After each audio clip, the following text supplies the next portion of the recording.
ಜಿ5 ಇರುವಾಗ ನೀವು ನಿಮ್ಮ ನೆಚ್ಚಿನ ಶೋಗಳನ್ನ ಎಂದಿಗೂ ಮಿಸ್ ಮಾಡಿಕೊಳ್ಳುವುದಿಲ್ಲ. ಅದು ಸಂಪೂರ್ಣ ಉಚಿತವಾಗಿ. ನನ್ನ ತಾಯಿನೂ ನನ್ನ ಪ್ರೀತಿಗೋಸ್ಕರ ಅಲ್ದಾಡ್ತಿದ್ದಾಳೆ, ನನ್ನನ್ನು ಹುಡುಕ್ತಿದ್ದಾಳೆ.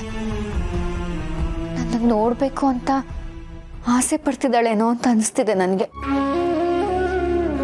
ಕನಸಲ್ಲಿ ಹೀಗೆಲ್ಲ ಕಾಡ್ತಿರೋ ಅಮ್ಮ ನನ್ನನ್ನು ಯಾಕ್ರಿ ಬೀದಿಲ್ ಬಿಟ್ಟು ಹೋದ್ರು? ಅಮ್ಮ, ಎಲ್ಲಿದ್ಯಾ ನೀನು? ಎಲ್ಲಿದ್ಯಾ ಅಮ್ಮ? ಪೂರ್ಣಿ, ಪೂರ್ಣಿ,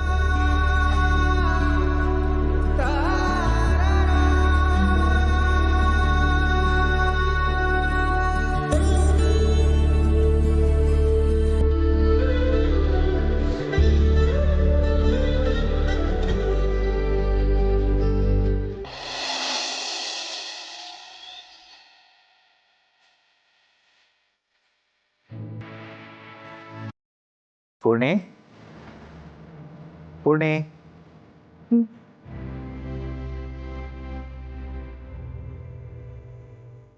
ಮಾವ, ನೀವಾ?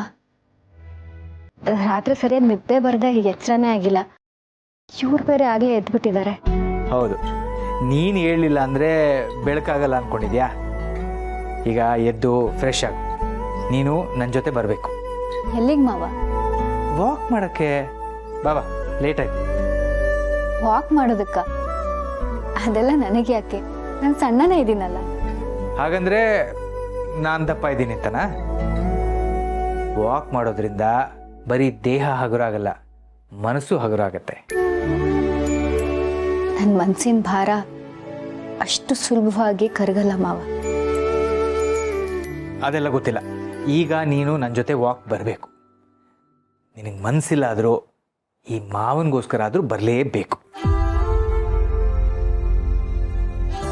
ಸರಿ, ನೀವು ಕೆಳಗಡೆ ಹೋಗಿರಿ, ನಾನು ಫ್ರೆಶ್ ಅಪ್ ಆಗ್ಬಿಟ್ಟು ಬರ್ತೀನಿ.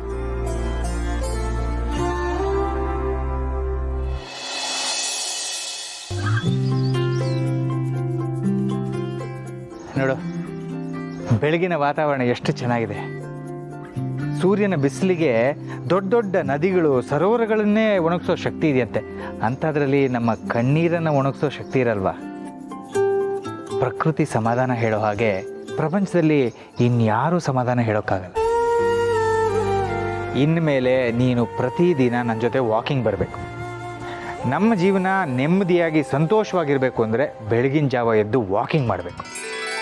ಸರಿ ಮಾವ, ನೀವು ಹೇಗೆ ಹೇಳ್ತಿರೋ ಹಾಗೆ. ಜಾಸ್ತಿ ಬಾ. ತುಳಸಿಯವರೇ, ಬನ್ನಿ ನಮ್ಮ ಜೊತೆ. ಎಲ್ಲಿಗೆ? ವಾಕಿಂಗ್ಗೆ. ಅಯ್ಯೋ, ನನಗೆ ಯಾಕದೆಲ್ಲ? ನಮ್ಮ ಜೀವನ ನೆಮ್ಮದಿಯಾಗಿ ಸಂತೋಷವಾಗಿರ್ಬೇಕು ಅಂತಂದ್ರೆ ನಾವು ಬೆಳಗಿನ ಜಾವ ಎದ್ದು ವಾಕಿಂಗ್ ಮಾಡಬೇಕು. ಸರಿ. ರಾಮಣ್ಣ, ನೀರು ಆಫ್ ಮಾಡಿ.